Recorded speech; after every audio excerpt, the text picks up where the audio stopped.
Hello student, welcome to our YouTube channel commerce proficiency. आज की class में cover करें कंसेप्ट की लिमिटेशंस क्या होती हैं, इवैल्यूएशन या फिर इफेक्टिवनेस क्या है फिस्कल पॉलिसी की। इसे लास्ट क्लास में हमने मेथड्स कवर किए थे फिस्कल पॉलिसी के। अगर अभी तक आपने लास्ट क्लासेस नहीं देखिए ताकि आपके स्टडी में कंसिस्टेंसी बनी रहे।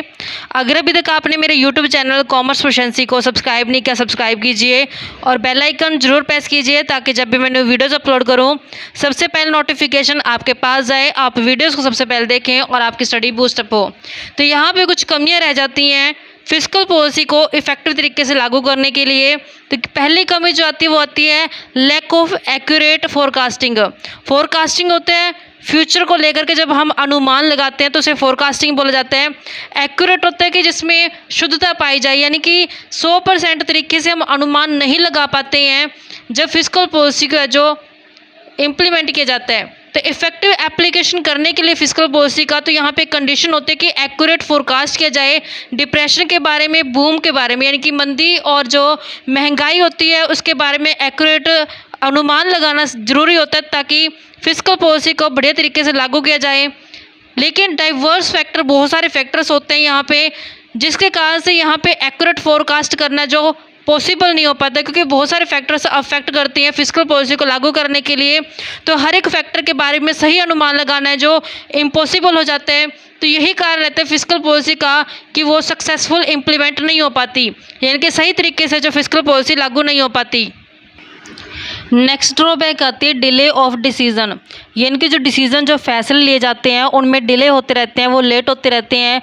क्यों? क्योंकि डेमोक्रेटिक कंट्री होने के कारण जो फिस्कल मेजर्स होते हैं, फिस्कल मेजर के रिगार्डिंग जो डिसीजंस मेकिंग की जाती है तो उन डिसीज़न को पहले अप्रूवल दिलाना पड़ता है पार्लियामेंट से, यानी कि जो पार्लियामेंट होता है उन पार्लियामेंट के अंदर जब तक अप्रूवल नहीं मिलेगा फिस्कल मेजर्स के डिसीज़न के रिगार्डिंग तब तक जो इम्प्लीमेंट नहीं किया जा सकता फिस्कल मेजर को। तो यहाँ पे जब पार्लियामेंट से परमिशन ली जाती है, अप्रूवल लिया जाता है तो उसमें टाइम लगता है, एक लॉन्ग टाइम कंजप्शन प्रोसेस हो जाता है, लंबा टाइम लग जाता है अप्रूवल दिलवाने के लिए, जिस कारण से जो फिस्कल पॉलिसी के डिसीजंस होते हैं वो डिले होते रहते हैं, लेट होते रहते हैं।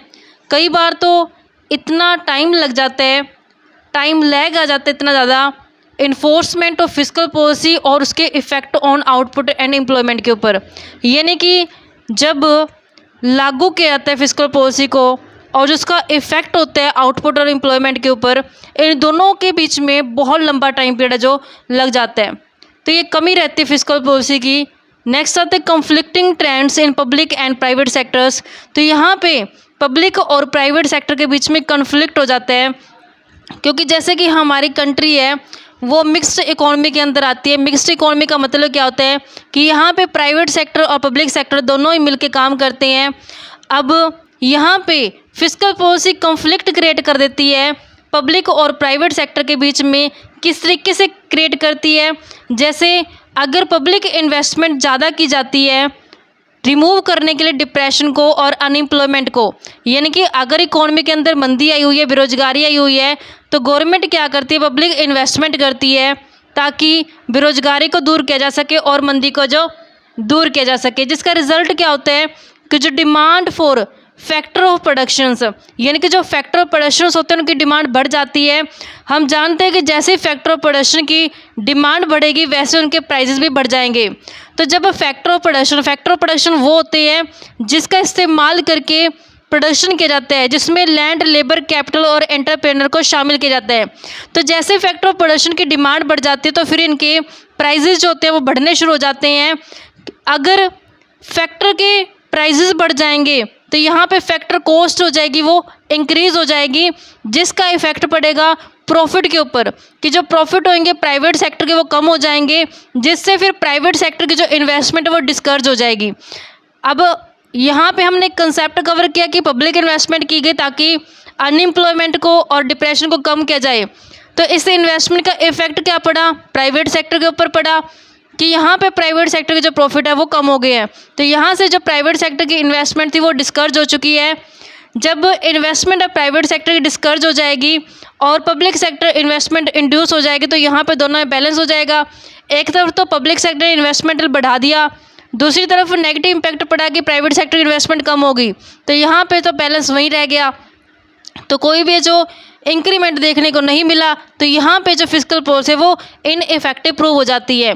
क्योंकि अगर इफ़ेक्टिव तब होती कि अगर बेनिफिट रहता पब्लिक इन्वेस्टमेंट करने का, एम्प्लॉयमेंट बढ़ जाता, मंदी हट जाती, नॉर्मल सिचुएशन आ जाती, इकोनॉमिक डेवलपमेंट हो जाता। लेकिन इसका तो एडवर्स इफेक्ट पड़ गया कि प्राइवेट सेक्टर है जो उसकी इन्वेस्टमेंट कम हो गई है, जबकि यहाँ पे प्राइवेट पब्लिक दोनों ही इन्वेस्टमेंट को जो बढ़ाना चाहिए था इकोनॉमिक डेवलपमेंट के लिए, जबकि यहाँ पे तो एडवर्स इफेक्ट पड़ गया पब्लिक इन्वेस्टमेंट करने के कारण प्राइवेट सेक्टर के ऊपर। इस कारण से फिस्कल पॉलिसी जो यहाँ पे इनइफेक्टिव प्रूव हो जाती है। नेक्स्ट जो कमी आती है वो आती है limitations of fiscal policy relating to full employment, यानी कि फुल एम्प्लॉयमेंट के रिगार्डिंग क्या कमी रहती है फिस्कल पॉलिसी की, कि जो फिस्कल पॉलिसी है is pertaining to full employment bristles with limitations. तो यहाँ पे जो फिस्कल पॉलिसी को लागू किया जाता है फुल एम्प्लॉयमेंट के पर्पज़ से, तो यहाँ पे बहुत सारी इसकी कमियाँ रहती हैं। Fiscal policy relating to full employment leads to rise in wage rate.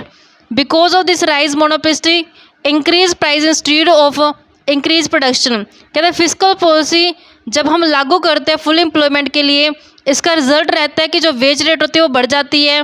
क्यों? क्योंकि कहते हैं जो मोनोपोलिस्ट होता है, मोनोपोलिस्ट वो पर्सन होता है जिसका पूरे इंटायर मार्केट के ऊपर राइट होता है, सिंगल सेलर होता है और बहुत सारे बायर्स होते हैं, उसे मोनोपोलिस्ट बोलते हैं।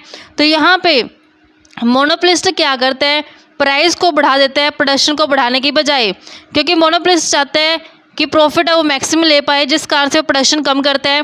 गुड्स और सर्विसेज का जब प्रोडक्शन कम किया जाता है जिससे सप्लाई कम हो जाती है गुड्स की, जब सप्लाई कम हो जाती है डिमांड बढ़ जाने से प्राइस बढ़ जाते हैं। तो यहाँ पे मोनोपोलिस्ट ने क्या किया, प्राइस को बढ़ाने के लिए प्रोडक्शन को जो कम कर दिया, तो इफेक्ट क्या हुआ कि जो वैल्यू थी एम्प्लॉयमेंट की वो कम होगी, क्योंकि जब प्रोडक्शन कम किया जाता है तो लोगों को रोज़गार भी कम मिलता है।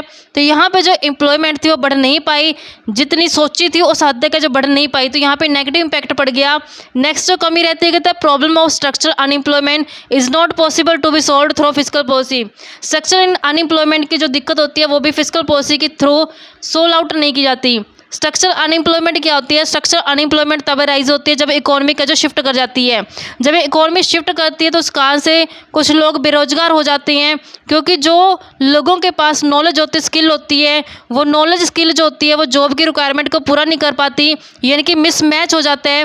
जब स्किल के बीच में जो वर्कर के पास है और जो जॉब के लिए रिक्वायरमेंट होती है स्किल की, उन दोनों के बीच में जब मिसमैच हो जाता है जिस कारण से स्ट्रक्चरल अनएम्प्लॉयमेंट आती है, तो ये लंबे टाइम तक चलती है। स्ट्रक्चरल अनएम्प्लॉयमेंट जैसे एग्जाम्पल के तौर पे अगर कुछ टेक्नोलॉजी आउट हो चुकी है तो जो लोग पहले पुरानी टेक्नोलॉजी की नॉलेज रखते थे तो अब उनको हटा दिया जाएगा, क्योंकि नई नॉलेज जो नई टेक्नोलॉजी की नॉलेज रखेंगे लोग, उन लोग का जो अपॉइंटमेंट दिया जाएगा, जॉब है जो मिल पाएगी। तो यहाँ पे स्ट्रक्चरल अनएम्प्लॉयमेंट है जो इकोनॉमी के शिफ्ट होने के कारण हुई है, जब कंज्यूमर का प्रेफरेंस जो होता है वो चेंज हो जाता है, जिस कारण से जो पुरानी नॉलेज रखने वाले यानी कि जो पुरानी टेक्निक की नॉलेज रखने वाले वर्कर्स होते हैं उनको ले ऑफ कर दिया जाता है, हटा दिया जाता है ऑर्गेनाइजेशन से, या फिर बहुत सारे रीज़न रहते हैं जिस कारण से जो मिसमैच हो जाती है क्वालिफिकेशन जो वर्कर्स की होती है जॉब की रिक्वायरमेंट के हिसाब से, यानी कि जॉब की रिक्वायरमेंट को पूरा करने के लिए वर्कर्स के पास वो क्वालिफिकेशन नहीं होती है, जिस कारण से स्ट्रक्चर अनएम्प्लॉयमेंट जो अराइज हो जाती है। तो यहाँ पे फिस्कल पॉलिसी जो होती है वो फेल हो जाती है स्ट्रक्चरल अनएम्प्लॉयमेंट को दूर करने के लिए। नेक्स्ट जो कमी आती है conflict between social and other economic objective. जो सोशल और अदर इकोनॉमिक ऑब्जेक्टिव होते हैं उनके बीच में कॉन्फ्लिक्ट कैसे राइज हो जाता है कि जो फिस्कल पॉलिसी है में come into conflict with social और इकोनॉमिक पॉलिसी। कहता फिस्कल पॉलिसी है जो कॉन्फ्लिक्ट क्रिएट कर जाती है, यानी कि एक अपवाद क्रिएट कर देती है सोशल और इकोनॉमिक पॉलिसी के बीच में। जैसे ही इकोनॉमी के अंदर डिप्रेशन होता है, मंदी की सिचुएशन आती है, तो गवर्नमेंट क्या करती है, मंदी को इस सिचुएशन को सेट करने के लिए ज़्यादा से ज़्यादा पब्लिक वर्क्स प्रोग्राम स्टार्ट करती है, जिससे लोगों के अंदर है जो सर्कुलेशन ऑफ मनी बढ़े, सप्लाई ऑफ मनी बढ़े और लोगों के जो प्रोडक्ट की डिमांड है जो बढ़ानी शुरू कर दें, जिससे डिप्रेशन है जो कंट्रोल में आ जाए। लेकिन दूसरी तरफ जब बूम होता है, महंगाई होती है, तो पब्लिक एक्सपेंडिचर कम कर दी जाते हैं गवर्नमेंट के द्वारा।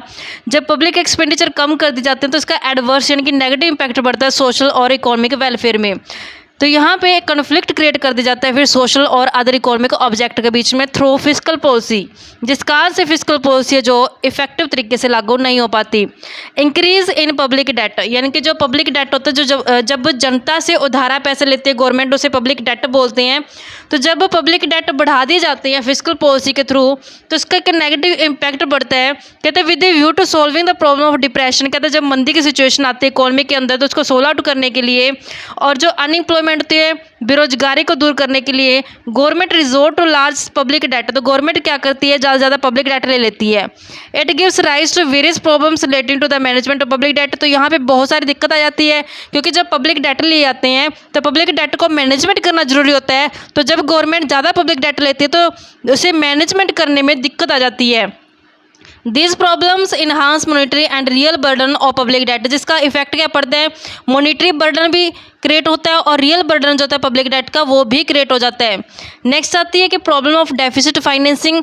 डेफिसिट फाइनेंसिंग का मतलब होता है कि जब गवर्नमेंट के एक्सपेंडिचर्स ज़्यादा हो जाते हैं गवर्नमेंट के रिवेन्यू से, जिस कारण से पब्लिक डेफिसिट जो अराइज होती है। तो कहते हैं जो मोस्ट ऑफ द गवर्नमेंट, ज़्यादातर गवर्नमेंट क्या करती हैं अंडर डेवलप्ड कंट्रीज़ के अंदर डेफिसिट फाइनेंसिंग का इस्तेमाल करती हैं ताकि इकोनॉमिक डेवलपमेंट कर जाए। डेफिसिट फाइनेंसिंग एक लिमिट तक ठीक रहती है, क्योंकि डेफिसिट फाइनेंसिंग में क्या होता है, गवर्नमेंट जो आरबीआई से उधारा पैसे लेती है, जब आरबीआई नोट प्रिंट करती है, नए नोट छाप देती है, जिससे सर्कुलेशन ऑफ मनी बढ़ जाती है।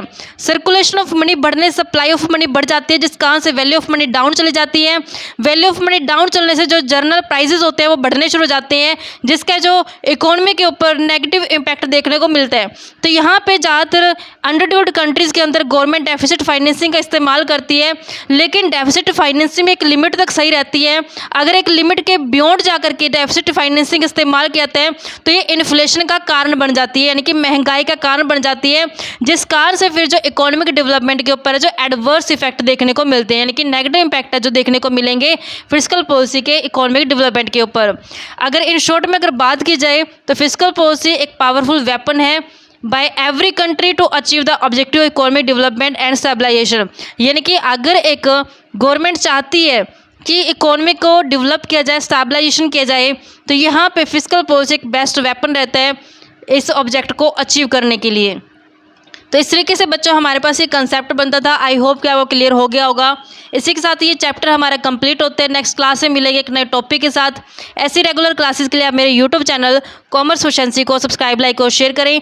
बेल आइकन जरूर प्रेस करें ताकि जब भी मैं न्यू वीडियोस अपलोड करूं सबसे पहले नोटिफिकेशन आपके पास जाए, आप वीडियोज़ को सबसे पहले देखें और आपकी स्टडी बूस्टअप हो।